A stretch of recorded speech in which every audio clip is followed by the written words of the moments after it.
Friends, आज हम बात कर रहे हैं जयप्रकाश पावर वेंचर्स लिमिटेड की। बहुत दिन के बाद आज क्वार्टर 4 के पहले जेपी पावर में बड़ा धमाका हो गया। आज बहुत ही जबरदस्त तेजी बनी, जबकि आपने देखा होगा कि बाजार में आज बहुत बड़ी गिरावट हुई। निफ्टी एनर्जी में भी गिरावट थी, उसके बावजूद भी जेपी पावर बहुत तेजी से दौड़ा। इसके पीछे है बहुत बड़ी वजह। क्या है वजह, इस वीडियो के माध्यम से डिस्कस करेंगे। क्यों इतना तेजी से आज जयप्रकाश पावर वेंचर्स दौड़ा। यहाँ पे आप देखोगे तो सारे पावर शेयरों में आज बहुत बड़ी गिरावट थी, उसके बावजूद भी जेपी पावर में ये तेजी, इसके पीछे असली वजह उसको डिस्कस करने की कोशिश करेंगे और ये तेजी कहाँ तक जा सकती है। क्या वाकई में जेपी पावर में इन्वेस्टमेंट जल्दी से जल्दी हमें कर लेना चाहिए? क्या आने वाले समय में स्टॉक बड़ा मल्टीबैगर बनने वाला है? क्या क्वार्टर 4 के बाद हमें शानदार तेजी और देखने को मिलेगी? तो बहुत सारी बातें जिसको इस वीडियो के माध्यम से डिस्कस करेंगे। आज इतने भयंकर वॉल्यूम के पीछे वजह क्या, इतना शानदार वॉल्यूम क्यों बढ़ा, तो सारी बातों को जानेंगे इस वीडियो के माध्यम से। लेकिन फ्रेंड, उससे पहले अगर आप पहली बार हमारे चैनल पे आए तो चैनल को सब्सक्राइब कर दीजिए, एक बेल आइकॉन दबा दीजिए ताकि जब भी नया वीडियो बने पहला नोटिफिकेशन आपको मिले। वीडियो पसंद आए तो लाइक शेयर जरूर कीजिए। चलो फ्रेंड, वीडियो स्टार्ट करते हैं। मैं हूं आपका दोस्त एसबी दवे और हमारे अपने चैनल ऑनलाइन कमाई में आपका बहुत बहुत स्वागत है। फ्रेंड्स, जयप्रकाश पावर वेंचर्स की बात करें तो स्टॉक आज ओपन हुआ 7.70 पर, लो बना 7.55 का और हाई है 8.05 की और अंत में 8 रुपीज़ पर क्लोजिंग दी। शानदार 8 रुपये को फिर से इसने टच किया। 3.90% की जबरदस्त तेजी देखने को मिली। वॉल्यूम को देखें तो बीएससी में आज 2,01,08,000 का वॉल्यूम हुआ। सामने 1,17,21,000 की डिलीवरी उठाएगी। डिलीवरी का परसेंटेज 58.29%। तो बहुत ही शानदार डिलीवरी बेस काम हुआ, लेकिन साथ में डिलीवरी बेस काम के साथ में वॉल्यूम भी बहुत बड़ा है। यहाँ पे अगर हमें एनएससी को देखें तो 6,57,08,000 का वॉल्यूम हुआ। सामने 3,03,31,000 की डिलीवरी उठाएगी। डिलीवरी का परसेंटेज 46.16% है। इसके वॉल्यूम को अगर एनालिस करें तो पिछले एक महीने पहले इसका 8 करोड़ रुपीज़ का वॉल्यूम था। 1 वीक पहले 5 करोड़ रुपीज़ का वॉल्यूम हुआ था। कल 4 करोड़ रुपीज़ का वॉल्यूम था, लेकिन आज 10 करोड़ का वॉल्यूम हुआ। तो लगभग वॉल्यूम जो है आप देखोगे तो दुगुना से भी ज़्यादा बड़ा है। और इसके पीछे वजह है आज बहुत ही बड़ी खरीदारी। और ये खरीदारी क्यों, इसके पीछे भी वजह जिसको हम आगे डिस्कस करेंगे। इसकी परफॉर्मेंस अगर हम देखें तो 2.85 50 रुपये का लो है, 11.15 50 रुपये का हाई है। फिलहाल स्टॉक 8 रुपीज़ के आसपास स्टॉक है। यहाँ पे जो सबसे बड़ी अपडेट है वो ये है कि कोल शॉर्टेज ज़बरदस्त बढ़ रही है और आप देख रहे होंगे कि लगातार बहुत सारे राज्यों में बिजली अब शटडाउन होने लगी। आपने देखा होगा महाराष्ट्र में भी कल्याण डोंबिवली में आज बिजली नहीं थी, वहाँ पे सुबह से ही शटडाउन कर दिया गया। बहुत जगह पे कोल शॉर्टेज की वजह से बिजली की शॉर्टेज शुरू हो चुकी है और बिजली अब पहुंच नहीं पा रही है सब जगह पे। उसके पीछे वजह है कि कोल पूरी मात्रा में पहुंच नहीं पा रहा है। तो ऐसे में एक बहुत बड़ी पॉजिटिव खबर जेपी पावर के लिए। यहाँ पे जो अपडेट है उसके हिसाब से आप देखोगे तो जयप्रकाश पावर वेंचर्स लिमिटेड और Madhya Pradesh state mining corporation limited, ये दोनों के जॉइंट वेंचर से कोल माइनिंग को बनाया गया है। ये जो कोल माइनिंग है, इस कोल माइनिंग जो अमलिया नॉर्थ ब्लॉक सिद्धि डिस्ट्रिक्ट मध्य प्रदेश में है, इसका जो भी कोल है उसको यूटिलाइज कर रहा है Jaiprakash power ventures JP power के थर्मल पावर प्लांट के लिए। अब आप ये देखोगे तो ministry of coal government India ने इनको अलॉट किया था state government of Madhya Pradesh की कोल माइनिंग को, और फिर इन दोनों ने मिलकर जॉइंट वेंचर के माध्यम से इसको डेवलप किया। तो इसका जो भी कोल है वो उसको यूटिलाइज कर रहा है जेपी पावर। तो इस हिसाब से आप देखोगे तो आने वाले समय में जेपी पावर को कोल की शॉर्टेज की कोई संभावना नहीं दिख रही है। यहाँ पे अगर आप देखोगे तो लगातार कोल की शॉर्टेज तो बनी रही है, अब उसका कोई रास्ता भी नहीं है क्योंकि इलेक्ट्रिसिटी कंजम्पशन लगातार बढ़ रहा है गर्मी की वजह से। यहाँ पे आप देखोगे तो अब लगातार बहुत सारे जो थर्मल पावर प्लांट है वो शट डाउन होने लगे हैं और इसी वजह से जो आने वाले समय में माहौल जो बना है वो जेपी पावर के लिए पॉजिटिव। और इसका आप नमूना देखना चाहोगे तो आज की बड़ी बड़ी डील में आपको देखने को मिलेगा। यहाँ पे बाजार शुरू होते ही 10:07 पर 7.95 की प्राइस से करीब 15,01,000 शेयरों की बड़ी डील हुई। उसके बाद में 11 बजे 8 रुपीज़ की प्राइस से करीब 36,34,000 शेयरों की एक बहुत बड़ी डील हुई। फिर 11 बजे 8 की प्राइस से ही 25,85,000 शेयरों की एक और बड़ी डील हुई और ये लगातार खरीदारी की गई है। उसके बाद आप देखोगे तो 12:31 पर 8 की प्राइस से करीब 62,38,000 शेयरों की एक बड़ी डील हुई और फिर आप देखोगे तो 12:43 पर करीब 8.05 की प्राइस से 16,14,000 शेयरों की बड़ी डील हुई और उसके बाद में फिर आप देखोगे तो 1 बजे करीब 7.95 की प्राइस से 17,91,000 शेयरों की एक और बड़ी डील हुई। उसके बाद आप देखोगे तो फिर 3:14 पर 7.90 की प्राइस से 38,74,000 शेयरों की बड़ी डील हुई और उसके बाद फिर 3:16 पर 7.95 की प्राइस से 28,49,000 शेयरों की एक और बहुत बड़ी डील हुई। ये लगातार सब खरीदारी और इसी वजह से आज प्राइस आपको बढ़ती हुई दिखाई दी।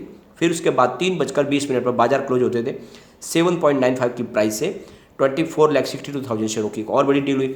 और ये लगभग सारी खरीदारी और इन बड़ी खरीदारी की वजह से यहाँ पे इन्वेस्टमेंट जो बड़ा है बड़े फंड हाउस का, इसकी वजह से आज प्राइस बढ़ती हुई दिखाई दी।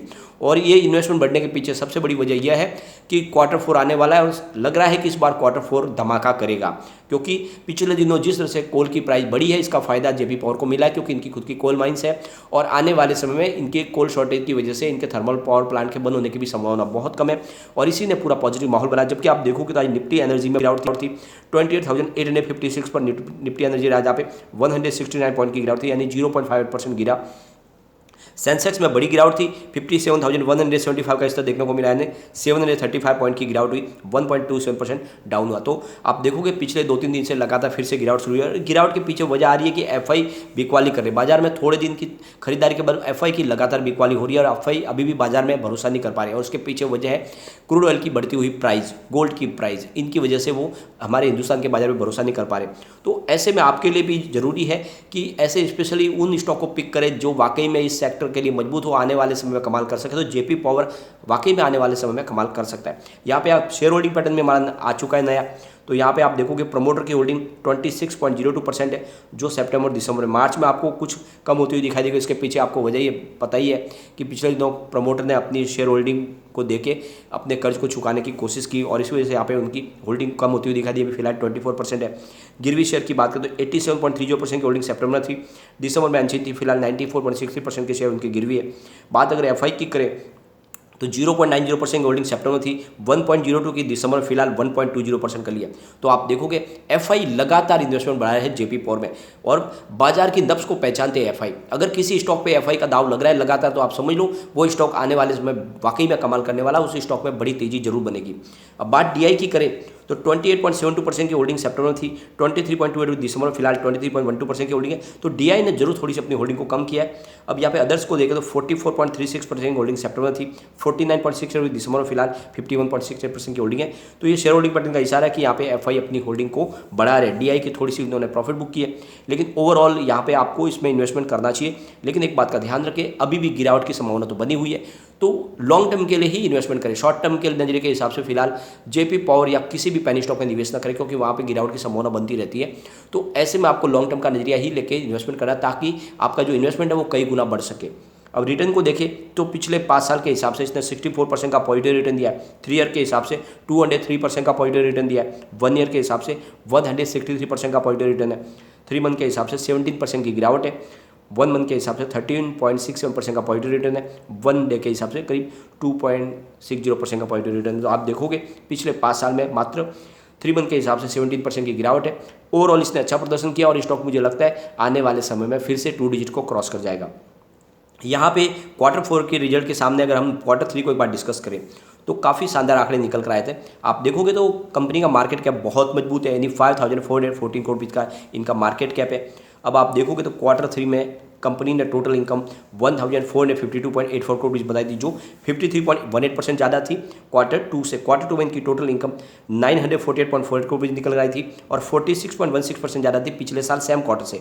पिछले साल सेम क्वार्टर में इनकी टोटल इनकम 993.98 करोड़ रुपये थी और कंपनी ने net profit after tax 106.83 crore रुपये का बताया। तो आप देख लो ईयर ऑन ईयर बेसिस पे या क्वार्टर ऑन क्वार्टर बेसिस पे, तो इनकम लगातार कंपनी की बढ़ी है और बहुत ही शानदार, करीब 100 करोड़ से ऊपर प्रॉफिट बताना यानी एक पेनी स्टॉक के लिए बड़ी बात हो जाती है। तो वाकई में कंपनी पटरी पे है और आने वाले समय स्टॉक कमाल करेगा। तो बिल्कुल इन्वेस्टमेंट करके रखे और लॉन्ग टर्म के लिए बने रहिए, स्टॉक वाकई में आपको मालामाल कर देगा।